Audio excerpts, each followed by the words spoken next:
Greetings, welcome to my Beat Lab.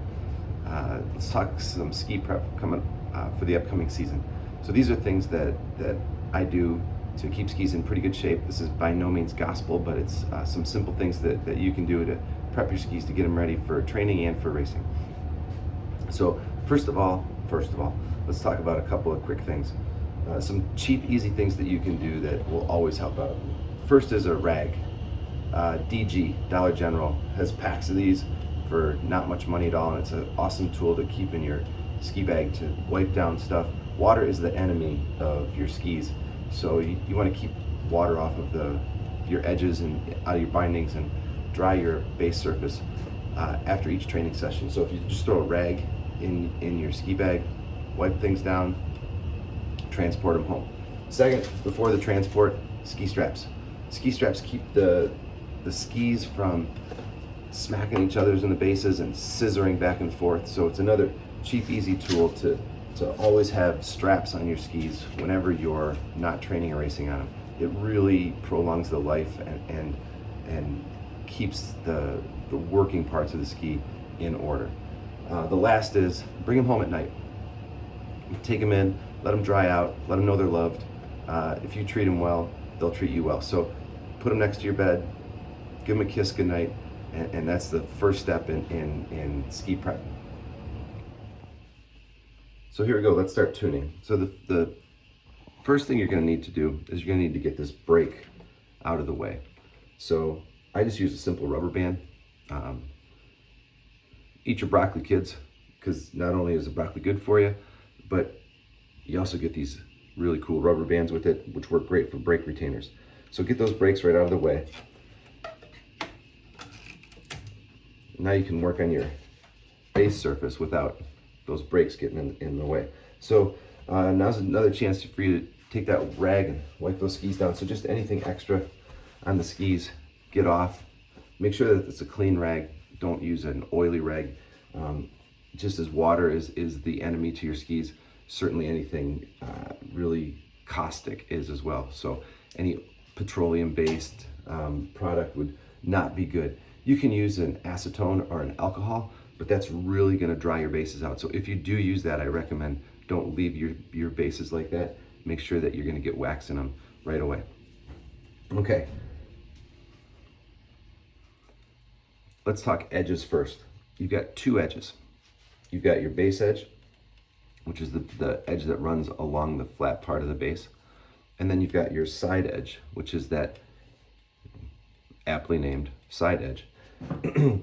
Always do your edge work first before you wax, because what you're gonna do is in working with that base, you're going to remove material from the base, and you don't want that base material to wind up in the wax job, or even worse, penetrated into the base. So you can start to, the order of operation, please excuse my dear Aunt Sally, is gonna be after you wipe down your bases. Now it's time to do edge work. Okay, and I like to start on my side edge. So by doing that, I'll put the ski up in the vise, so I've got a working surface that I can work on that side edge. All right, let's also talk some hocus pocus voodoo. I always want to work tip to tail on the ski because that trains the ski which way to go. If you're always working from front to back, you're going to tell your ski this is the way you're supposed to go. If you're going to start running tail to tip, you might wind up being a switch riding park rat. Nobody wants that. So I'm not sure if you know this either, but files are directional. If you look, a lot of files will have an arrow on them, and that arrow tells you which way it should work. If you're using it the right way, it feels like it's just cutting clean. And if you use the file the wrong way, it's going to bounce and be jumpy on you. So with your edge tool, go ahead and just start to work that edge. So you're just taking a nice clean cut off of it. You don't want to remove too much material, just enough to kind of give that a nice sharp edge. My benchmark is if I can rub my fingernail on it and it removes some, gives a little curl of that fingernail material, that's just about perfect for sharpness. So usually just a couple passes and you're going to be good on that side edge. Be aware of your side edge angle. So if we're talking bevels, a perfectly right angle is 90 degrees. And a lot of you are running a bevel on your skis, whether you know it or not. The bevel starts to change that 90-degree angle. So it makes it more acute, allows that edge to be sharper, and it also allows the base edge to release off of the snow more. So be consistent with the angles that you're working. This is a 2-degree bevel for side edge. If you look here, it says 88 degrees. So that's that 2-degree bevel. That means we've taken that 90-degree angle and we're moving it to an 88-degree angle. So it's making that angle more acute. So stay consistent with whatever your bevel is. One, it'll make the feeling more consistent on the snow. And two, you'll keep tuning your skis the same way. So that's base, or I'm sorry, that's side. Now we're going to talk a base bevel, and this is a 1/2-degree base bevel. So we've totally taken that 90-degree angle and we've taken 2 degrees off the side and a 1/2 degree off the base. So now we're running a base bevel of 0.5 degrees. So the same thing, now flip your ski over. Now we're working the base and just a couple of nice cutting strokes down the ski, forward, backward, get that angle nice and sharp. And again, hopefully your litmus test for this is, can you remove some fingernail material? That's probably going to be sharp enough at that point. After your edge work is complete, now it's time to start waxing. So before you wax, you're going to want to just, again, give a quick brush of that ski with a rag. And then I've got a brass brush that I just kind of run down. And that takes any of those metal shavings, those metal pieces that you've cut off while reestablishing geometry, to leave the base. You don't want to make those part of the base. Let's get the metal out. So now we're prepping the surface to put wax on.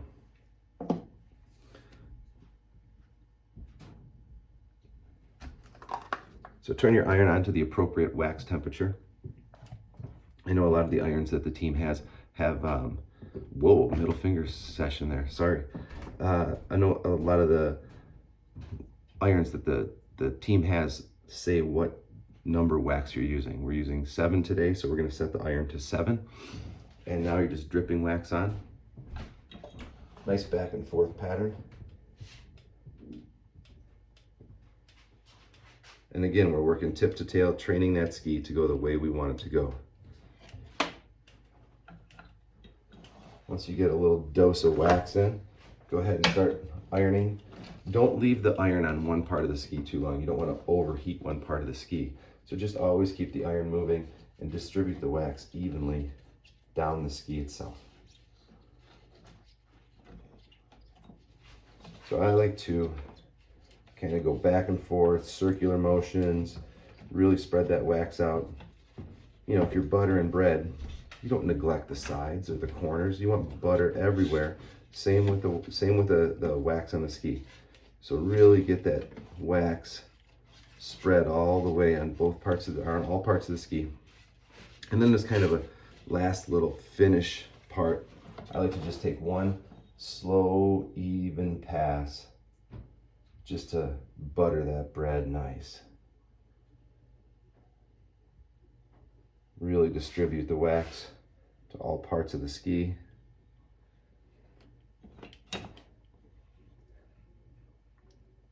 And now if we're thinking some science, you're thinking expansion, contraction. So the ski is really warm right now. The pores of the ski are wide open with that warmth. We don't want to scrape the ski right now. We want to allow that ski to cool and constrict. So just the wax is in the pores of that ski, and then we're going to go by and scrape. So don't scrape a hot ski unless you're cleaning. So you could, that's one good way to clean a ski, is you can heat it up, spread wax, and immediately scrape it. But that's not going to be your finished wax. You're then going to let it cool and put another coat on. So for a normal wax session, you're just going to go ahead and let that ski cool before you scrape it. All right, we've let our ski cool. It's back on the vise. Got a nice scraper right in my hand. Nice sharp scraper. Take care of your scrapers, they'll take care of you. And now we're ready to, once that ski's cooled, now we're ready to scrape. When you scrape, once again, work tip to tail. Train that ski the right way. And work in nice, even strokes. All right, so just like you're shaving off, all we want to do is we want to strip down the wax to just the pores. So we want to remove all of that material right now.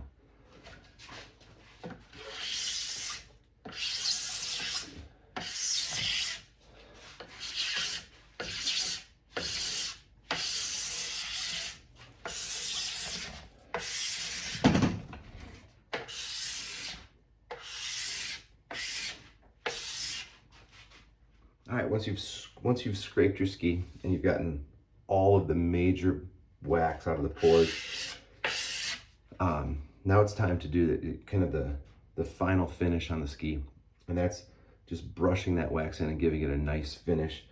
It does a couple of things. One, it polishes that wax and gives it direction, and two, it's also one other chance to just remove any last fine material that you couldn't get with your scraper. All right, so now I'm talking brushwork, and again, tip to tail.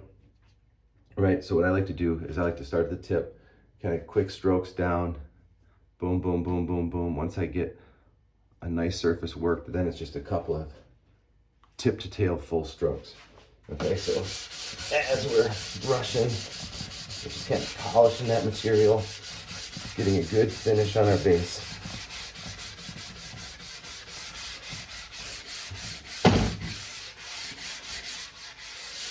And now the last couple strokes are just going to be long finish strokes, tip to tail. All kinds of voodoo at play here. I know one weird cat who does 9 strokes every time, but whatever's going to work for you is going to be the right thing to do. But make sure that these nice long finish strokes, nothing too harsh. We're removing all the rest of that material, putting a nice finish coat on that base. Once you're done, remove your brake retainer, your broccoli strap. Watch your fingers, because at times that can get violent. And now you're good to go. If you're gonna put your skis together, use your straps, kids. If you're just gonna leave them apart, let them hang out right and left, so that's what they're used to. That's cool too. Make sure that they know they're loved. 3 rules. 1, just be cool. 2, don't be mean. And 3, if ever in doubt, refer back to rules 1 and 2. All right, have a great season.